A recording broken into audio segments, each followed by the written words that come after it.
2008, The Punisher returned for yet another cinematic attempt in The Punisher WarZone, and this time Frank Castle is meaner, tougher, and more badass than ever in this brilliantly over-the-top violent movie. Yep, this is the Punisher movie that doesn't hold back its punches. Instead, it uses those punches with full force, with gizzards being splattered all over the place. This time, the Punisher, played brilliantly by Ray Stevenson, is continuing his one-man war against crime, where he now has a terrifying villain to face, the deformed Jigsaw, along with his insanely violent deranged brother, Looney Bin Jim, in this comic book movie which creates tension and a noir gothic atmosphere and look, and once again, doesn't shy away from its violence, making this a truly unique Punisher movie. I love this movie. Yep, I really do. And I honestly don't know how or why it failed so hard. But I will defend Punisher WarZone with my dying breath. So, now all that's out the way, 10 things that you didn't know about Punisher WarZone. Let's check it out.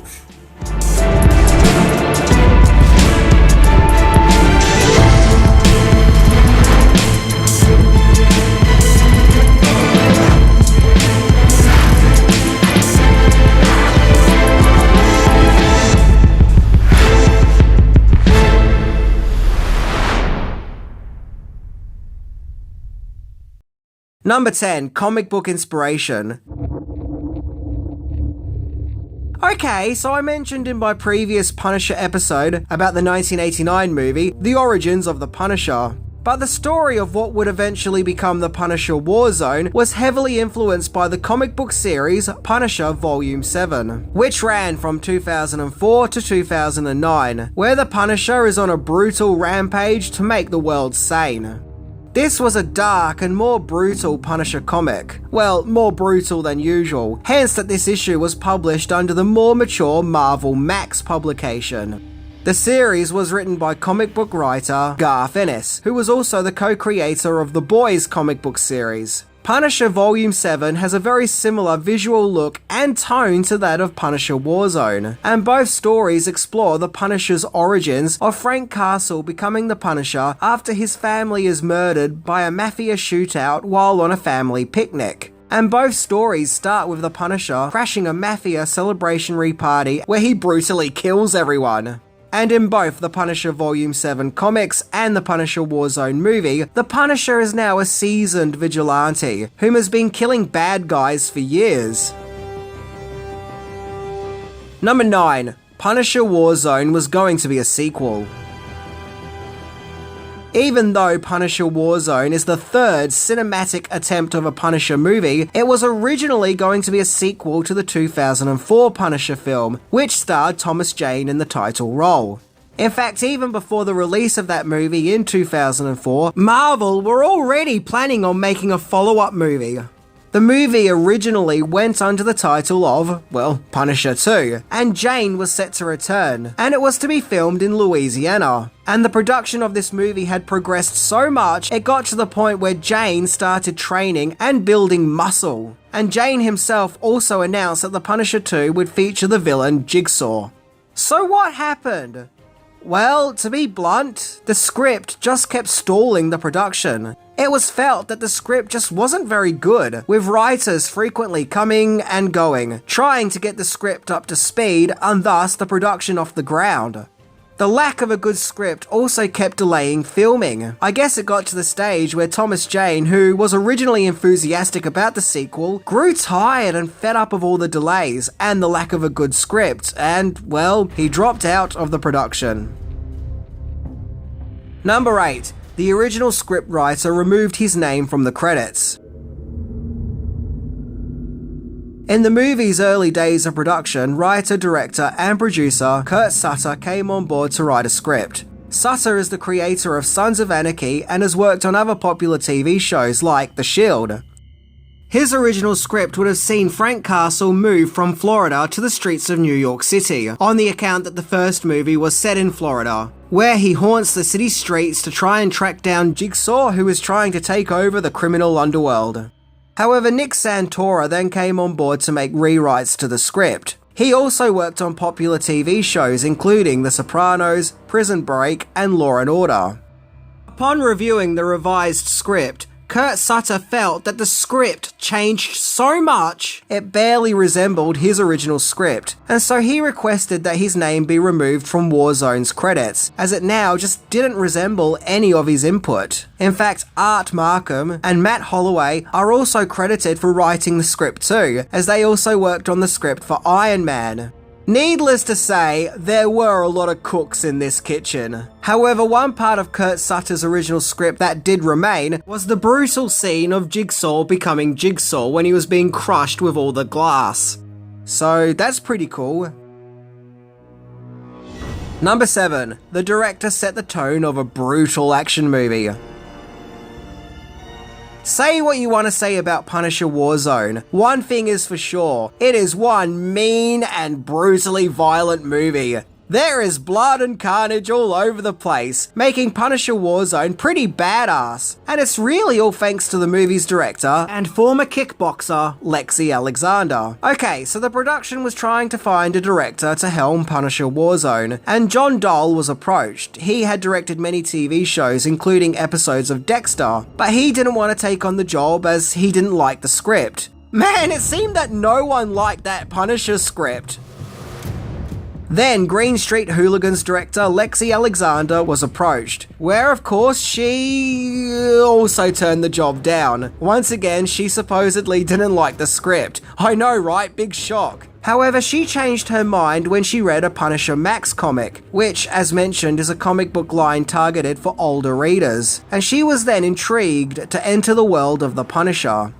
She was told by Lionsgate, who was overseeing the production, that she could have more creative control, where she wanted to take the movie into the direction of being like an action movie of the 80s. You know, movies like your Schwarzeneggers and your Stallones, where you would have badass action tough guys with guns brutally killing bad guys all over the place. And so, this is the direction they went in with Punisher WarZone, and to me, it definitely works. So yeah, Punisher WarZone is literally a throwback to 1980s action movies. That's obviously why a lot of the violence is really over the top and exaggerated. I mean, there is a scene in the movie where the Punisher punches some guy's head and literally punches a hole into his head. Number 6. Ray Stevenson originally auditioned to play another Marvel character. So with Thomas Jane gone, the production once again had the daunting task to find a new Punisher. This is where we get to Northern Irish actor Ray Stevenson, who first came to the awareness of Marvel when he auditioned to play Abomination in the 2008 version of The Incredible Hulk, aka the second movie in the Marvel Cinematic Universe, but he didn't get the part. Instead, it went to Tim Roth. But it seems that Kevin Feige remembered him, and he must have been impressed as he requested Stevenson to direct Lexi Alexander. But Alexander had never heard of Stevenson before, where Feige told her to watch the TV show Rome, which Stevenson starred in. And that was it. She was sold on him and he was cast as Frank Castle, aka the Punisher. In order to get into the part, Stevenson went under some pretty intense training. He would train in martial arts and weapons training, as well as reading every copy of Punisher Max. Well, if that ain't dedication, I don't know what is. Ray Stevenson is brilliant in the role. He's brutal and kind of scary, but you can understand why he is so brutal. And the people he hurts are the worst of the worst. So it's not like he's attacking Joe somebody from down the road for absolutely no reason at all. And I feel that out of all the actors to play the character cinematically, he is the one who really embodied the Punisher from the comics. He is, without a doubt, my favourite movie Punisher. Number 5. Rejected ideas. Now apparently when Ray Stevenson was cast as the Punisher, it was still a direct sequel to the 2004 movie, but sometime between Stevenson's casting and the filming, it was decided to make the movie a reboot. A new cinematic universe not connected to the previous movie, which I think was a good idea. The Punisher now has a new face, so it's best to start from fresh.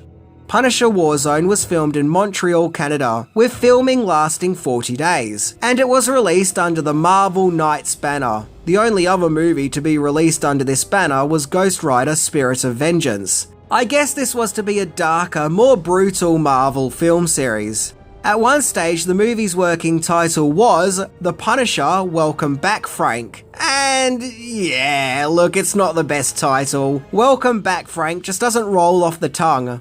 It was, however, decided to name the movie Punisher WarZone, named after a spin-off Punisher comic series also called, well, Punisher WarZone, which started in 1992.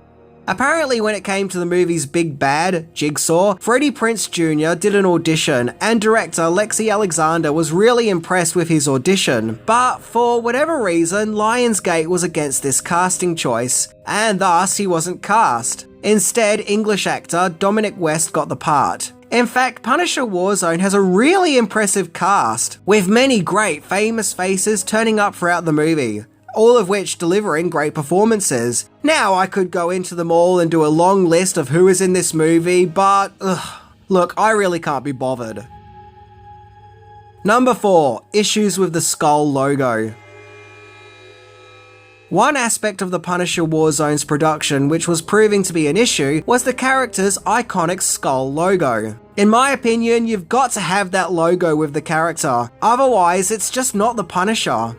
However, initially, director Lexi Alexander didn't like the logo and didn't want to use it, finding it to be too preschoolish. However, thankfully the higher-ups insisted that the skull logo is vital to the character and must be used. They probably had memories of the 1989 movie starring Dolph Lundgren, where with that movie the skull logo was removed, which many felt not only disappointed the fans but also financially hurt the movie.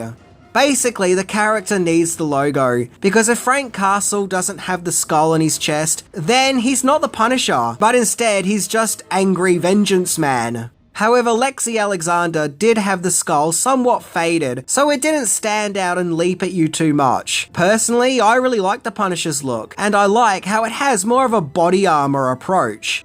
This looks like armory that has seen a lot of damage and has been through a lot of scrapes. Number 3, the original composer was fired.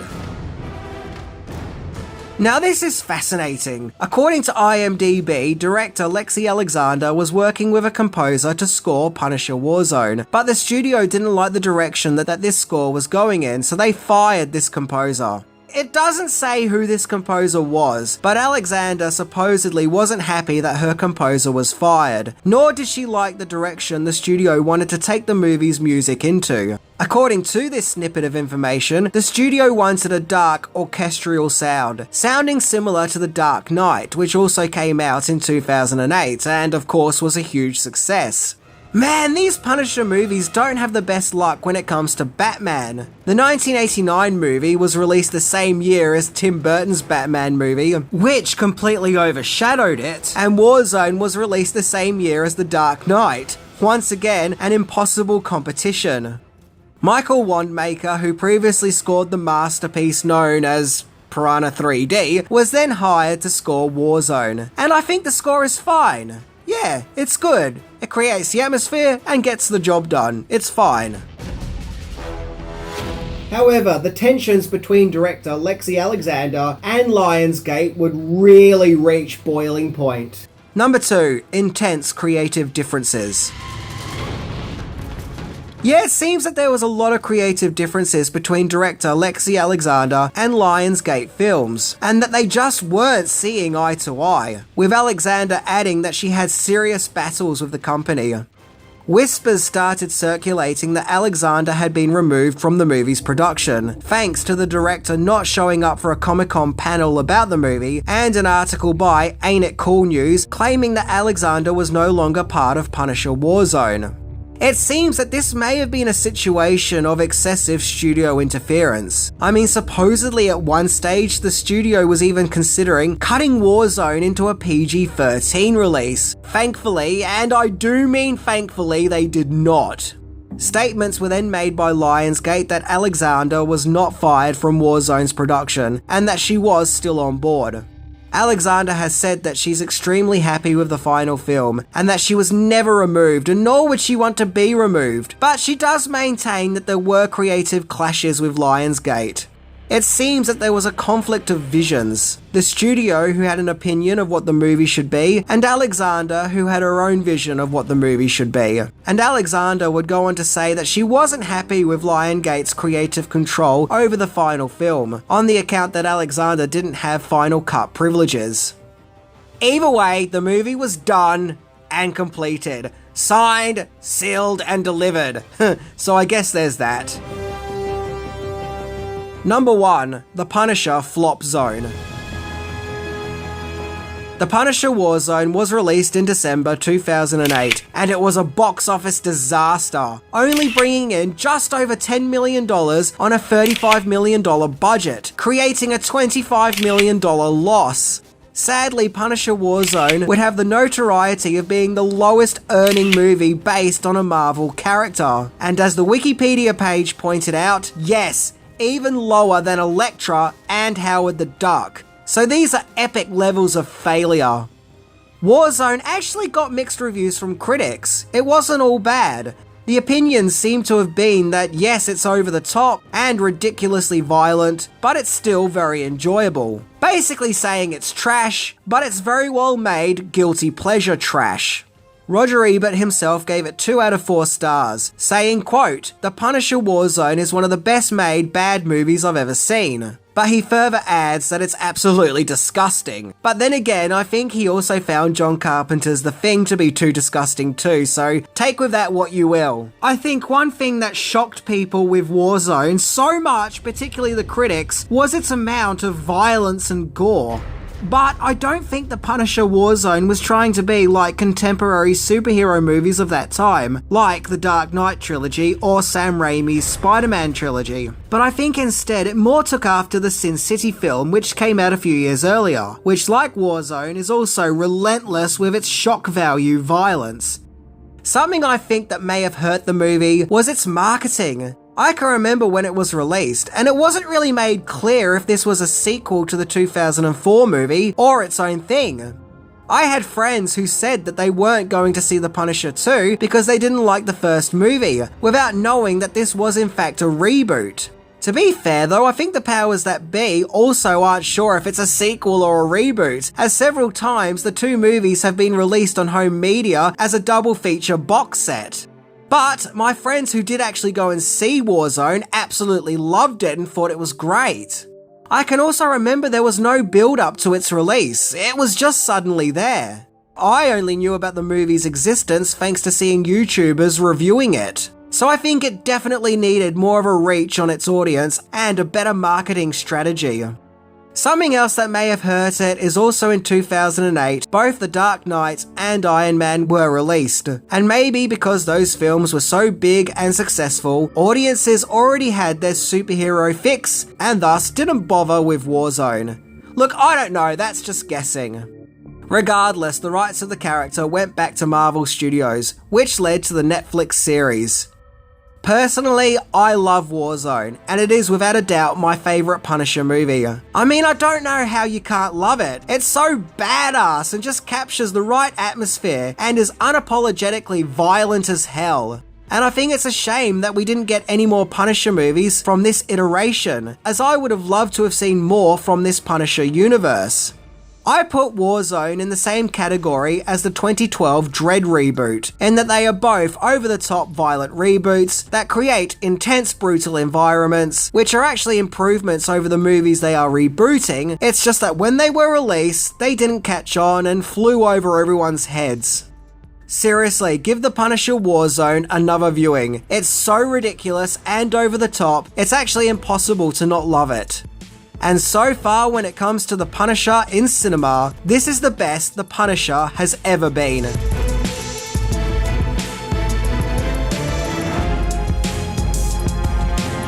I was honestly actually really shocked when I recently learned about the sad passing of actor Ray Stevenson. I really did not see that coming. But regardless, he was a brilliant actor, and he will be greatly missed. And without a doubt, his performance as the Punisher is criminally underrated. Anyway, I'm Minty, and thank you to Ray Stevenson for your efforts as the Punisher. Thank you for beating the crap out of everyone and giving us a great movie. See ya!